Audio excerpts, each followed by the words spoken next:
Telephone লাইনে যোগাযোগ করেছি অভিনেতা স্বরাজ মুখার্জির সঙ্গে।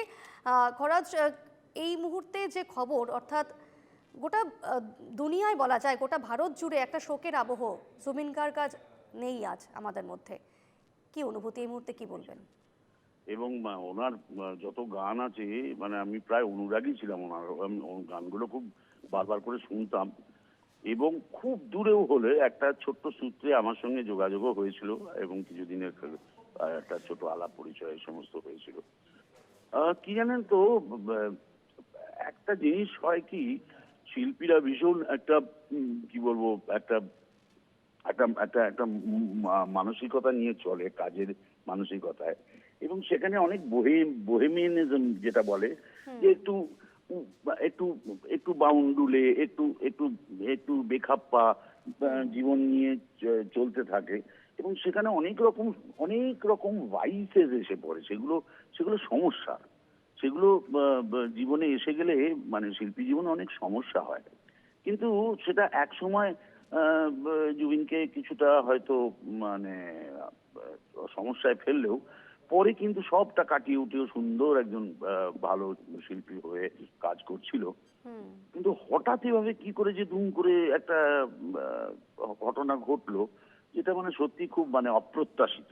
এরকম একটা ভাবে মানুষটা চলে যাওয়াটা একেবারে খুবই বেশ খুবই কয়েক খারাপ মাস লাগছে। আগেও তিনি অসুস্থ ছিলেন, তার হার্টের সমস্যা রয়েছে, স্বাভাবিকভাবেই তার সেরিব্রাল অ্যাটাকও হয়ে গিয়েছে বেশ কয়েকদিন আগে। কিন্তু এই আবহে তিনি স্কুবা ডাইভিং করতে গেলেন, সেখানে কি চিকিৎসকের টিম ছিল না, বা তাকে কি পরীক্ষা নিরীক্ষা করা হয়নি? এই সমস্ত প্রশ্নগুলোই ভাবাচ্ছে। এবং স্বাভাবিকভাবে একটা শোকের আবহ, মানে বলা যায় না, এটা ভাষায় বর্ণনা করা যাচ্ছে না। এরকম একটা তরতাজা আর্টিস্ট এরকম দুম করে চলে যাওয়াটা সত্যি খুব আক্ষেপের, আমাদের কাছে ভীষণ কষ্টের। এবং ওনার ওনার পারফরমেন্সের কোনো জবাব নেই। ওনার কাজ যা আমরা পেয়েছি তাও সত্যি আউটস্ট্যান্ডিং। তো এরকম শিল্পী হারিয়ে গেলে সত্যি তো মনটা বড্ড কষ্ট পায়। আর আমি ভীষণ বললাম যে আমি ওর গান যতগুলো শুনেছি সেগুলোর প্রায় অনুরাগী আমি। আমার খুব খুব পছন্দের শিল্পী ছিল। কি বলি, মানে এত খারাপ লাগছে যে মানে বলার কিছু নেই। অনেক একেবারেই অনেক বলার ভাষা অনেক নেই। অনেক বছর মানুষের কাছে উনি অমর হয়েই থাকবেন, সবার কাছে মানে চিরস্মরণীয় হয়ে থাকবেন। বেশ বেশ, অনেক ধন্যবাদ আপনাকে খরাজবাবু। আমরা কথা বলছিলাম অভিনেতা খরাজ মুখোপাধ্যায়ের সঙ্গে। এবং স্বাভাবিকভাবে সত্যি বলার ভাষা নেই, কারণ সঙ্গীত শিল্পী জুবিন গার্গ শুধু যে অসমের ছিলেন তা কিন্তু নয়, তিনি গোটা ভারতের সঙ্গীত শিল্পী ছিলেন, হার্টথ্রব ছিলেন তিনি। তার এক একটি গান এক একটা মাইলস্টোন বলা চলে, অসমিয়া ভাষা থেকে শুরু করে, হিন্দি থেকে শুরু করে, বাংলা ভাষা থেকে শুরু করে, মানে বাংলায় তার যে এত ভালো দখল, সেটা কেউ না শুনলে কেউ বুঝতে পারতো না। মানে একজন অসমিয়া ভাষাভাষী হয়ে তিনি বাংলা ভাষায় এত সুন্দরভাবে গান গাইতেন, এত সুন্দরভাবে সাবলীলভাবে কথা বলতেন, সেটা একেবারেই মানে বলা বাহুল্য। আমি একবার মৃদুলের কাছে যাব, আমাদের সঙ্গে নিউজরুম থেকে আমাদের প্রতিনিধি মৃদুল রয়েছেন এই মুহূর্তে।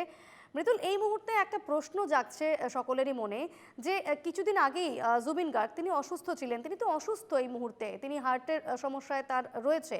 এবং এই আবহে, তার এই অসুস্থতার মধ্যে তাকে স্কুবা ডাইভিং কিভাবে করতে দেওয়া হলো? সেখানে কি চিকিৎসকের দল ছিল না? আমরা তো জানি যে স্কুবা ডাইভিং করার আগে বেশ কিছু পরীক্ষা নিরীক্ষা করা হয়, বেশ কিছু ফর্মালিটিস থাকে। তাহলে সেইগুলো ফর্মালিটিসকে পার করে তিনি কিভাবে স্কুবা ডাইভিং করলেন এবং তাকে এই দুর্ঘটনার শিকার হতে হলো?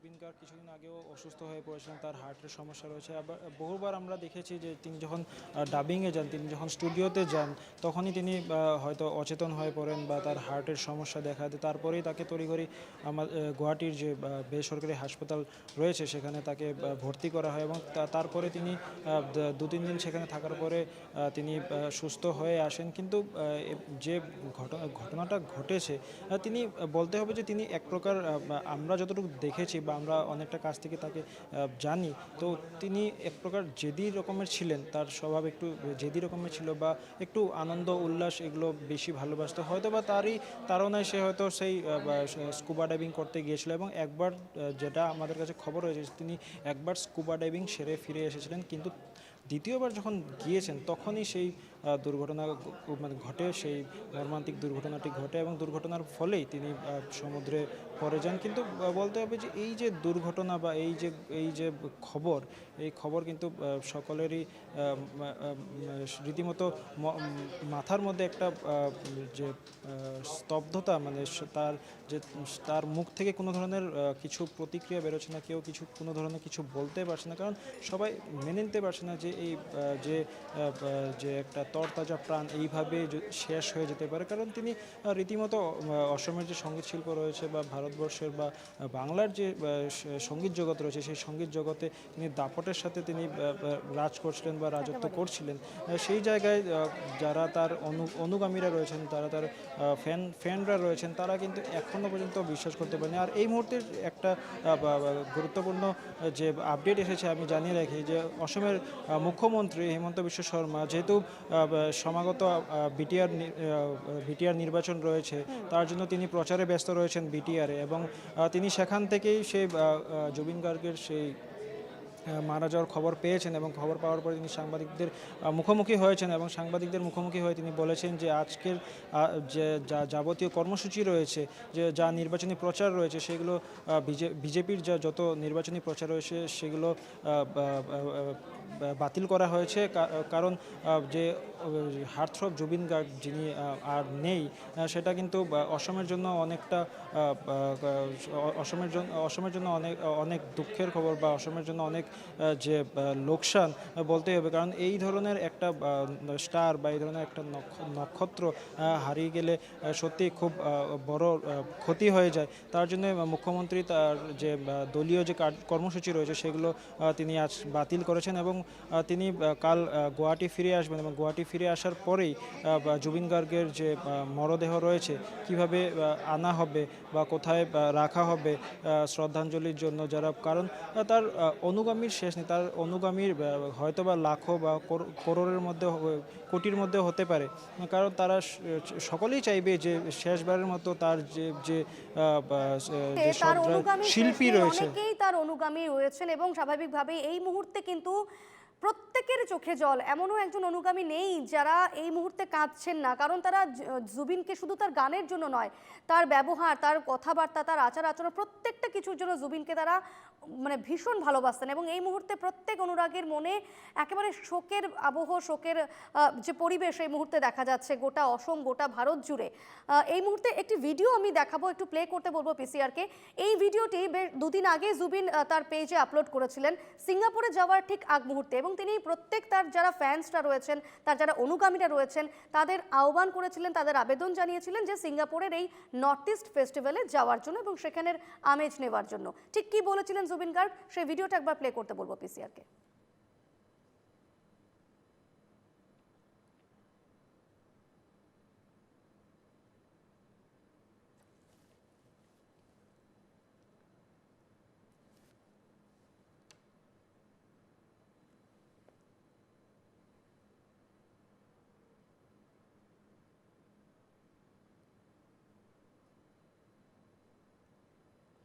দেশের সঙ্গীত জগতে একেবারে শোকের ছায়া বলা যায়, কারণ হার্টথ্রব সঙ্গীত শিল্পী জুবিন গার্গ আজ নেই।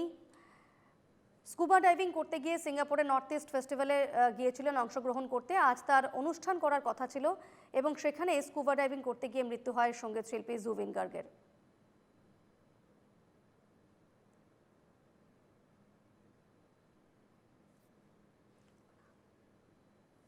দেশের সঙ্গীত জগতে শোকের ছায়া, শোকের আবহ, প্রত্যেকে একে একে দুঃখ প্রকাশ করছেন, শোক প্রকাশ করছেন। মুখ্যমন্ত্রী হিমন্ত বিশ্ব শর্মা থেকে শুরু করে মন্ত্রী অশোক সিংঘল প্রত্যেকেই কিন্তু শোক বার্তা জানাচ্ছেন। শোকের ভাষা নেই, শোক বার্তা জানানোর ভাষা নেই, কিন্তু তবুও এই বিষয়টি, এই অবিশ্বাস্য বিষয়টি প্রত্যেককেই মেনে নিতে হচ্ছে।